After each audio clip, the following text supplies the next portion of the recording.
पहलगांव সন্ত্রাসের প্রতিবাদ এবার দেশের গণ্ডি ছাড়িয়ে বিদেশেও 26 জনের মৃত্যুর প্রতিবাদে লন্ডনে পাক হাই কমিশনের সামনে প্রতিবাদ বিক্ষোভ জাতীয় পতাকা হাতে নিয়ে স্লোগান উঠল ভারত মাতা কি জয় জম্মু কাশ্মীর থেকে জেরুজালেম জিহাদিদের সন্ত্রাস গুড়িয়ে দেওয়া হোক এই আর্জি নিয়ে সোচ্চার হলেন প্রবাসীদের অনেকেই তাদের হাতে ছিল প্ল্যাকার্ড যাতে লেখা ছিল হিন্দু লিভস ম্যাটার লন্ডনে ভারতীয় হাই কমিশনের তরফে নিহতদের প্রতি শ্রদ্ধা জ্ঞাপন করা হয়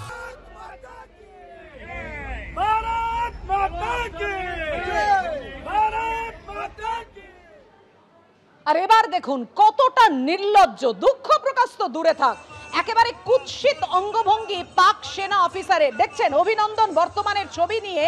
গলা কেটে দেওয়ার হুমকি হুঁশিয়ারি দিচ্ছে এই পাক সেনাকর্তা তৈমুর রাহাত কতটা নির্লজ্জ এভাবেই বেআব্রু হয়ে গেল গোটা বিশ্বের সামনে জঙ্গিদের প্রশ্রয়দাতা পাকিস্তানের আসল চেহারাটা তৈমুর রাহাত একেবারে সামনে এনে দিলেন পাকিস্তানের আসল চেহারাটা ঠিক কি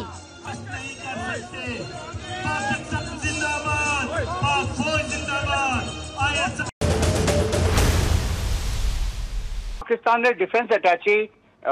নাকি বলেছে এই প্রোটেস্টার্সদের ইন্ডিয়ান প্রোটেস্টার্স যারা প্রোটেস্ট করছে আউটসাইড পাকিস্তান এম্বাসিতে যে আমি তোমাদের গলা কেটে দেবো ওটাই হোক বলেছে করেছে ইন্ডিয়ারও একটা রিয়াকশন আছে ইন্ডিয়ার রিয়াকশন প্রাইম মিনিস্টার অলরেডি বলে দিয়েছে যে কিরকম ভাবে ইন্ডিয়া পাকিস্তানকে এইবার ধ্বংস করবে আর ইন্ডিয়া কি কি ব্যবহার করতে পারে পাকিস্তানকে আঘাত দেওয়ার জন্য আর্মি নেভি এয়ারফোর্স তিনজনই এখন প্র্যাকটিস ড্রিলস করছে পাকিস্তানকে অ্যাটাক করার আর ধ্বংস করার জন্য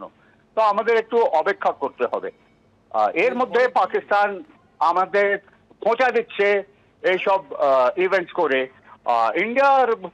উপরে কোনো এফেক্ট হবে না আর আমরা করব সেটা আমরা অলরেডি দুনিয়াকে জানিয়ে দিয়েছি আর এটা কখন হবে তখন পুরো ওয়ার্ল্ড দেখবে যে পাকিস্তানকে ইন্ডিয়া কিরকম ভাবে ধ্বংস করছে বিশ্বের বিভিন্ন প্রান্তে পেহেলগাঁও হামলার কাণ্ডের প্রতিবাদ চলতে সোচ্চার হয়েছেন সেখানকার বাসিন্দারা শুধুমাত্র লন্ডন নয় মেলবোর্ন কাঠমান্ডু ডেনমার্ক সহ বিশ্বের বিভিন্ন জায়গায় 22 এপ্রিল যে হামলা হয়েছে তার প্রতিবাদ চলছে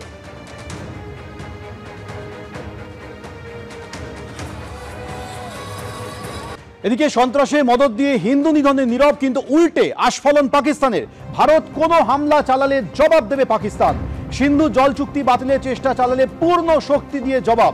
যুদ্ধের পাল্টা হুঙ্কার দিয়ে ভারতকেই পাক প্রধানমন্ত্রী আস্ফালন যে পাকিস্তানের বিরুদ্ধে বারবার অভিযোগ উঠেছে পাকিস্তান থেকে সন্ত্রাসবাদী এসে হামলা চালিয়েছে পেহেলগাঁওয়ে 26 জনের প্রাণ চলে গিয়েছে সেই পাকিস্তান এবার সিন্ধু জল চুক্তি বাতিল হলে পূর্ণ শক্তি দিয়ে ভারতকে জবাব দেবে পাল্টা হুঙ্কার দিচ্ছেন পাক প্রধানমন্ত্রী Pakistan has always condemned terrorism in all its forms and manifestation. On the contrary, our eastern neighbor continues a pattern of exploitation, leveling baseless allegations